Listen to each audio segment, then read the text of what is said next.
Assalamualaikum warahmatullahi wabarakatuh. Alhamdulillahi wassalatu wassalamu ala rasulillahi wa ala alihi wa sahbihi wa man wala. Amma ba'd. Teman-teman sekalian, sahabat channel kami, juga santri-santri kami terkhusus di kelas 11 SMA Hufadz Darul Munir. Berikut ini adalah video pembelajaran kelanjutan daripada video-video sebelumnya. Dan tentu kitab yang masih kita gunakan adalah An-Nahwul Wadih jilid kedua, dan kini kita telah sampai di halaman 43. Akan kita lanjutkan di halaman 44, namun kita review sejenak karena biasanya saya yakin di antara kalian ada saja yang lupa atau tidak membaca ulang apa yang telah kita pelajari. Baik, kemarin kita telah membahas tentang alismul mu'tal, kata benda yang terdapat huruf cacat di huruf terakhirnya. Jadi kalau ada sebuah kata benda, huruf terakhirnya huruf cacat yang berupa alif. Kemarin saya salah ucap, ada waw dan ya. Itu kalau di fiil yang mu'tal akhir itu ada waw dan ya. Tapi khusus untuk isim, kita lihat di sini definisinya, isim maksur kemarin, setiap kata benda yang seharusnya dapat berubah-ubah akhirnya atau harokat huruf terakhirnya, namun karena dia berupa alif lazimah artinya sabitah, tetap, kelihatannya tidak berubah, namun dia hakikatnya mu'rab, dapat berubah. Itu ya, secara singkat review kita sejenak. Dan mari sekarang kita ke halaman berikutnya. Nah, kalau kemarin kita sudah berbicara tentang al-maqsur, sekarang al-manqus, dari kata naqasa yanqusu, berkurang. Al-manqus artinya sesuatu yang dikurangi.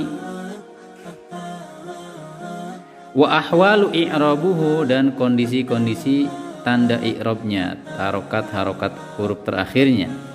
Kita baca dulu contoh-contoh dan artinya sekaligus kita artikan.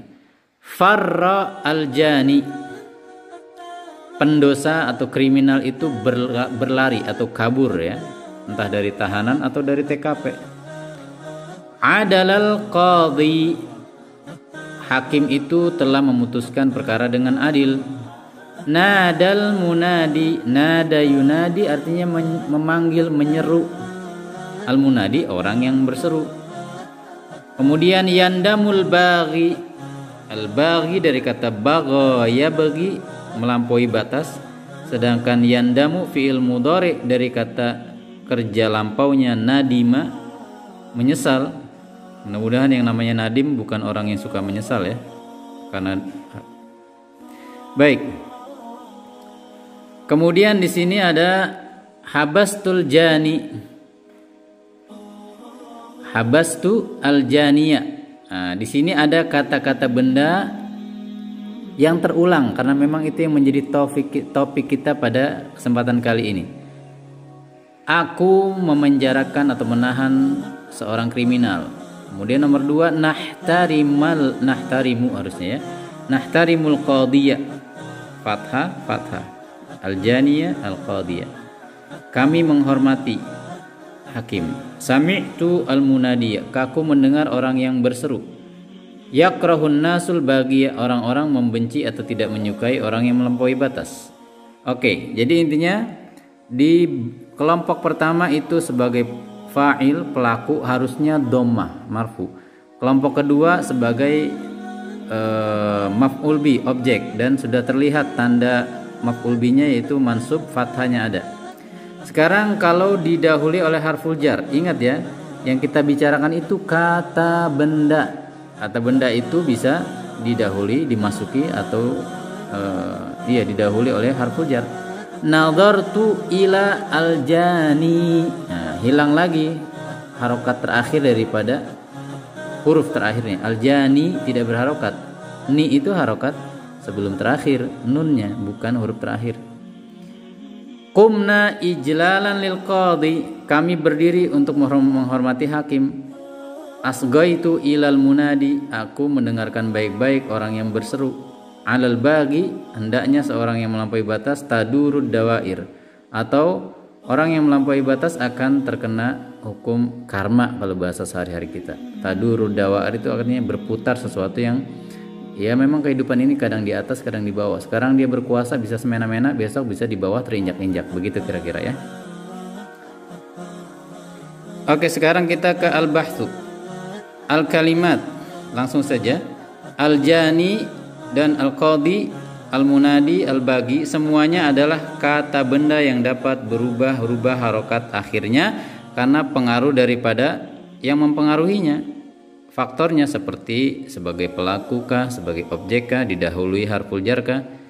Wa fi akhiri kullin minha ya'un thabitatun maksurun. Dan kita lihat huruf terakhir daripada isim mangkus ini adalah huruf ya yang tetap maksur, berharokat kasroh ma qablaha. Sebelum daripada huruf sebelum ya itu berharokat kasroh. Hadihil asma wa masyabahaha tusamma bil asma al mankusa. Kata-kata benda yang semisalnya disebut isim mankus. Wa idza ta'ammalna hadhil asma wajadnaha fil qismil awal marfu'atan li'anna kullan minha yaqa'u fa'ilan. Kalau kita perhatiin di kelompok pertama semuanya marfu karena sebagai fa'il. Sedangkan kelompok kedua fil qismits tsani mansubah, mansub fathah karena semuanya yaqa'u maf'ulan bihi, sebagai maf'ul bihi. Dan pada kelompok ketiga majruratun biharfil jar. Kata-kata tadi berharokat atau diletakkan posisinya sebagai isim majrur karena dengan didahului oleh harful jar. Tetapi walakinnana la narahuna min alamatil i'rab siwal fathah. Tetapi dari tiga kelompok tadi, yang marfu, yang mansub, yang majrur, kita tidak melihat tanda i'rabnya kecuali pada saat dia menjadi maf'ul bihi saja, yaitu fathah saja yang nongol. Allati hiya alamatun nasab, ya, tanda nasabnya saja yang nongol, kelihatan fathahnya. Fama sabab fi dhuhuri alamatin nasab wahdaha. Apa sebabnya yang nongol kok cuman tanda nasab saja? Wa ikhtifai alamatay raf'i wal jarri, dan tersembunyinya dua tanda rafa dan al-jar. Artinya dua tanda yang berupa rafa dan jar tersembunyi. Kenapa? As-sababu fi dzalika anna akhira kulli kalimatin min hadhil kalimat ya'un.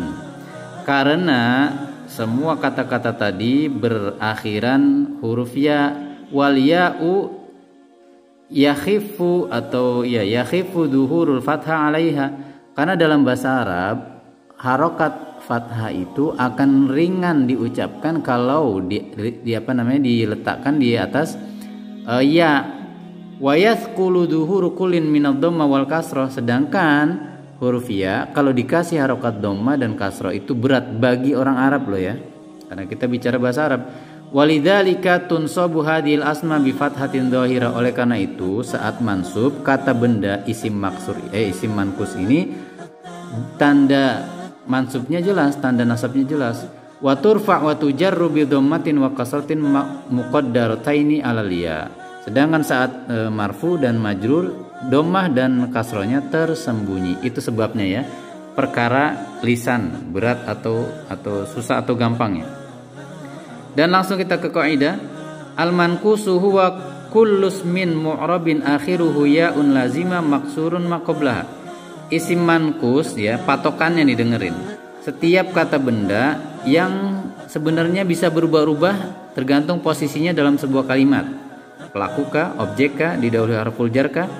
Dan ciri utamanya adalah, ingat nih, ciri utamanya dia berhurufkan ya lazimah yang tetap dengan ciri huruf sebelum ya itu harokatnya kasroh. Al-jani nunnya kasroh.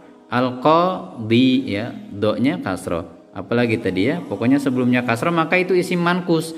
Ini untuk membedakan dia dengan isim maksur. Ingat-ingat kalau mankus sebelum ya lazimahnya itu adalah huruf yang berharokat kasroh. Kemudian tuqaddaru dhammatu wal kasratu ala akhiril mankus. Tanda rofaknya berupa dhamma dan tanda jarnya berupa kasroh disembunyikan kalau isim mankus. Kemudian nasabnya fayakunu bi fathah dhahira. Fathahnya jelas kelihatan, tidak disembunyikan. Mudah-mudahan dapat dipahami ya. Silakan diulang-ulang videonya. Kalau masih juga belum paham silakan komen di kolom komentar atau kirimkan WhatsApp antum. Barakallahu fikum.